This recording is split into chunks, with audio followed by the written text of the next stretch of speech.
우리는 예레미야 선지서의 근본적인 배경이 하나님의 패역하고 범죄한 이스라엘과 그리고 또 남유다. 이스라엘은 이미 100여 년 전에 멸망을 당했습니다마는 남유다도 패망으로 치닫고 있는 그 암울한 시기에 어떻게든지 그들로 하여금 하나님께 회개하고 돌아오도록 예언 활동을 한 것이 본문의 배경인 것을 잘 알고 있습니다. 오늘 이 말씀 보면 하나님께서 어떻게 해서든지 이스라엘 자녀들 중에 두며 허다한 나라들 중에 아름다운 기업인 이 귀한 땅을 내게 주리라 그렇게 하셨고, 다시 말씀하시기를 너희가 나를 나의 아버지라 하고 나를 떠나지 말라고 하셨습니다. 아버지와 자녀와의 관계, 말 안 듣는 자녀들, 참 부모를 얼마나 속을 새깁니까? 감사하게도 우리 교회에는 그런 자녀들이 별로 없는 것 같아서 감사합니다만은, 한 집에 살면서 부모가 뭐라고 말을 해도 듣지도 않고 순종하지도 않고 지멋대로 사는 자녀를 둔 부모들의 마음이 썩어 문드러지는 것을 보게 됩니다. 그래서 남편과 아내도 그런 얘기하지만 자녀들 보고도 어떤 부모도 너무 속이 상하지. 이 철천지 원수 같은 놈아, 그렇게 말을 하죠. 하나님의 심정이, 이스라엘을 향한 그분의 심정이 그렇게 표현되고 있구나, 그런 말씀을 생각을 하게 되는 것입니다. 하나님은 너희를 자녀로 삼고 이 아름다운 기업, 이 귀한 땅을 내게 주리라고 했고, 또 계속해서 하나님께서 말씀하시기를 너희가 나를 나의 아버지라 하고 나를 떠나지 말라 그렇게 하셨으며, 그렇게 하나님과 이스라엘이 사랑의 관계를 깊이 누리며 살기를 원하셨었죠. 여호와께서 바라시는 바는 하나님의 백성이 하나님께 순종하며 언약 안에서 사는 것인데, 그럴 때 그들에게 축복의 삶이 보장되어지기 때문에 이런 말씀을 한 것입니다.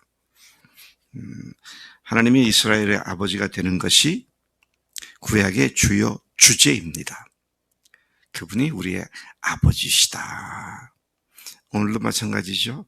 영접하는 자, 곧 그를 믿는 자들에게 하나님의 자녀가 되는 권세를 주셔서 언감생심, 참 이건 언감생심입니다.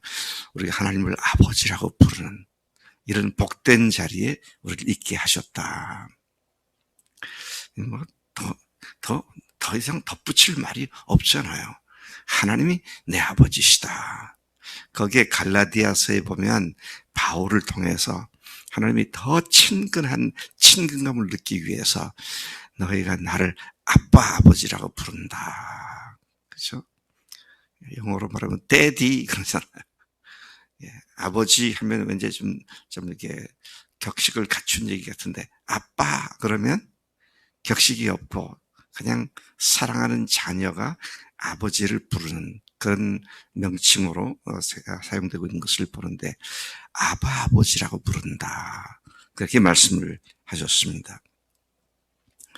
오늘 우리도 십자가와 부활로 우리를 받아주시고 자녀 삼아주신 그 사랑 안에 복된 삶이 보장되는 줄로 믿습니다. 자녀, 우리 김철민 형제가 자녀가 둘이 있잖아요. 얘네들 할 수 있는 대로 끝까지 돌보고 책임질 거잖아요. 네 인생 니들 거다, 나는 모른다 그러지 않고 끝까지 살피는 것을 그 아버지가 하실 일인데, 하나님이 우리 아버지가 되셨다 그러면 끝난 얘기 아닙니까? 그분이 책임지시고 주장하신다. 그냥 말로 네가 내 아들이다 그러지 않고 뭘로, 십자가의 죽으심과 부활의 놀라운 역사로 우리를 하나님의 자녀 삼으신 표로 그렇게 주셨던 것을 보게 됩니다. 그런데 이스라엘 족속은 어떠했습니까? 아이고, 그 다음 말씀 보니까 마치 아내가 남편을 속이고 떠나감 같이 그들이 확실히 하나님을 속였다. 하나님 그렇게 말씀하세요. 너희들이 나를 확실히 속였다. 앞서 언급된 바 4절과 5절입니다. 너와 같이 이 백성은 재앙을 만나면 구원을 호소하지만 그 순간만 모면하면 또다시 그들의 길을 굽게 하며 자기 하나님 여호와를 잊어버렸기 때문에, 그래서 그들을 일컬어서 뭐라고 그러냐, 헐벗은 산 같은 존재들. 그 헐벗은 산 위, 곧 그들이 우상을 섬기던 그곳에서 애곡하며 간구하는 소리로 부르짖는다. 그렇게 말씀하고 있습니다. 그런 그들을 향해 주님은 22절입니다. 배역한 자식들아 돌아오라. 내가 너의 배역함을 고치리라. 그렇게 하시죠. 참 하나님의 사랑은 무한하신 분이시다. 끝이 없으신 분이시다. 우리도 언제라도 이런 잘못을 범할 수 있는데 그때 오직 살 길은 하나님께로 돌아가 고침받는 것이다. 이 기본 원칙과 원리를 구약에서부터 오늘날까지 초지일관 하나님께서 우리에게 분명히 제시해주고 있음을 보게 된 것이죠. 자, 23절에서 25절이 살 수 있는 진실한 회개에 대한 말씀을 하고 계십니다. 23절 보소서 우리가 주께 왔사오니 주는 우리 하나님 여호와이심이니이다. 작은 산들과 큰 산 위에서 떠드는 것은 참으로 헛된 일이라. 이스라엘의 구원은 진실로 우리 하나님 여호와께 있나이다. 와, 이제 정신 차린 회개의 말을 하고 있습니다. 이 고백은 그들이 당하고 있는 곤경이 무엇 때문인지를 이해했음을 보여주고 있습니다. 여호와가 그들의 유일한 참 하나님이시라는 고백은 그들이 근본적인 신앙으로 돌아와 여호와를 그들의 주인으로 인식하게 되었음을 뜻하는 것이죠. 24절 부끄러운 그것이라고 말하고 있는데 그게 뭡니까? 부끄러운 것은 이스라엘이 조상 대대로 음란하게 섬겼던 바알 신을 가리키는 것으로 보이는데요. 그들이 섬기던 바알이 드디어 수치스럽고 부끄러운 것임을 깨닫고 그렇게 고백하고 있는 말인 것을 봅니다. 우리가 청년의 때로부터 조상의 산업인 양떼, 소떼, 아들, 딸들을 잃어버렸기에 우리는 수치 중에 눕고 우리가 치욕을 당할 것이니 이는 우리와 우리 조상들이 청년 때부터 오늘까지 대를 이어가며 우리 하나님께 범죄했고 우리 하나님 목소리에 순종하지 아니하였기 때문입니다.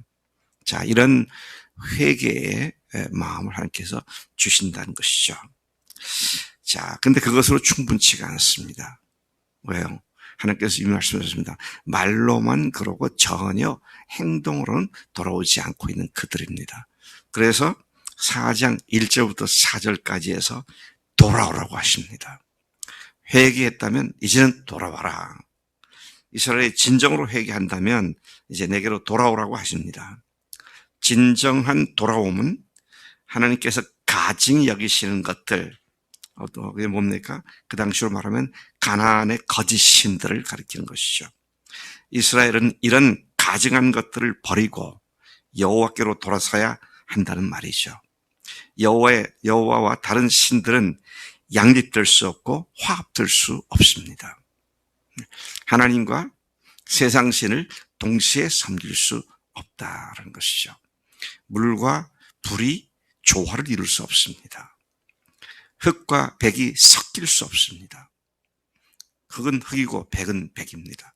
물은 물이고 불은 불입니다.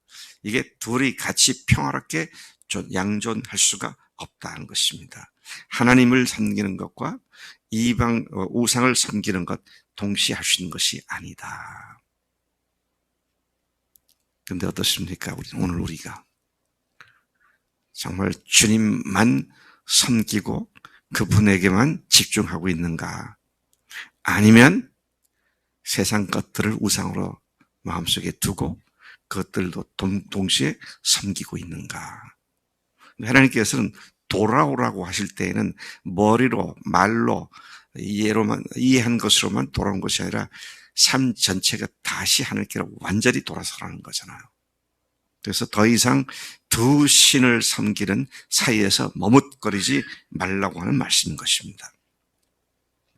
더 이상 흔들리지 않고 진실과 정의와 공의로 살아계신 여호와 앞에서 맹세하면 나라들이 서로 나로 말미암아 스스로 복을 빌며 나로 말미암아 자랑하게 될 것이다. 너희들이 바로 서면 주변 나라들이 하나님께로 돌아와 하나님께 복을 빌게 된다. 그런 말씀이죠. 내 주변에 왜 복을 받지 못합니까?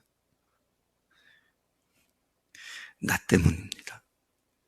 나 때문이에요.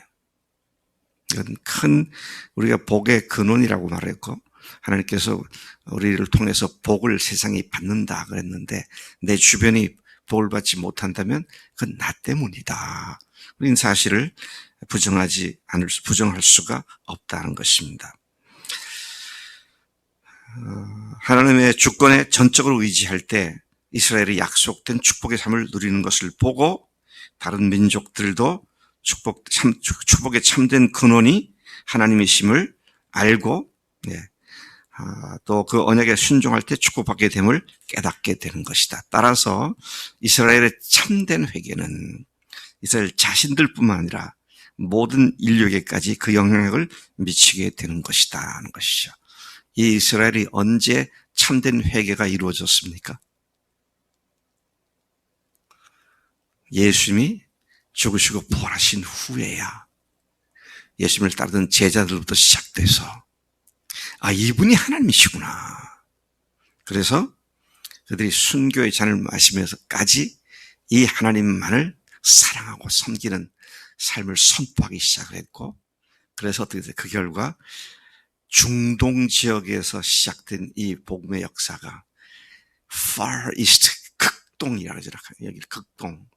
그쪽에서 보면 땅끝 아닙니까? 여기까지 복음이 전파돼서 오늘 베인에도 우리 한날에도 하나님의 복을 받는 자가 되었다.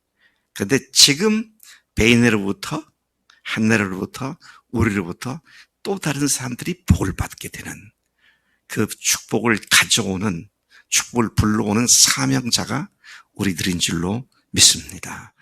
그렇게 하나님께 완전히 돌아오게 되면 하나님이 우리를 통해서 그 일을 하시겠다고 이 아침 약속하십니다. 가시덤불을 회개와 순정이라고 하는 쟁기로 갈아서 온전히 제거해 버리도록 요청하고 있습니다. 우리 마음을 덮어버리는 가시덤불 같은 것들을 걷어내버리고 하나님께서 마음껏 아름다운 곡식을 맺을 수 있도록 우리 마음을 주 앞에 온전하게 다시 헌신함이 있는 그런 복된 삶이 되어야 할 줄로 믿습니다. 매일매일 새로운 하나님의 역사를 경험하는 참 그래서 하나님을 영화롭게 하는 매일의 삶이 되기를 축복합니다. 하나님 아버지 감사합니다. 이 아침 만국의 그 위경을 앞에 둔 이스라엘의 그 완악함과 또 하나님과 우상 사이를 오가며 참으로 이중 플레이를 했던 그들에게 경고하신 말씀이 오늘 우리에게도 큰 경종이 됨을 주님 고백합니다. 하나님, 우리가 매일의 삶에 실제 우리의 몸이 부딪히는 세상 속에서 세상 사람들이 가치관을 두고 세상 사람들이 소중히 여기는 것을 우리도 본받으려고 하지 않게 하시고 정말 하나님께서 우리를 얼마나 사랑하시는지 십자가 부활의 복음으로 철저히 무장되어서 우리를 덮으려는 가시덤불을 걷어내고 하나님 참으로 하나님의 땅을 잘 기경하여 하나님께서 우리 속에서 아름다운 열매를 맺게 하심으로 주변 사람들이 우리를 통해서 복을 받는 복의 근원자의 역할을 감당하도록 우리를 권면해 주셨사오니 그렇게 살도록 능력 허락해 주신 줄로 믿습니다. 감사하고 예수님의 이름으로 기도로 삼나이다. 아멘. 아멘.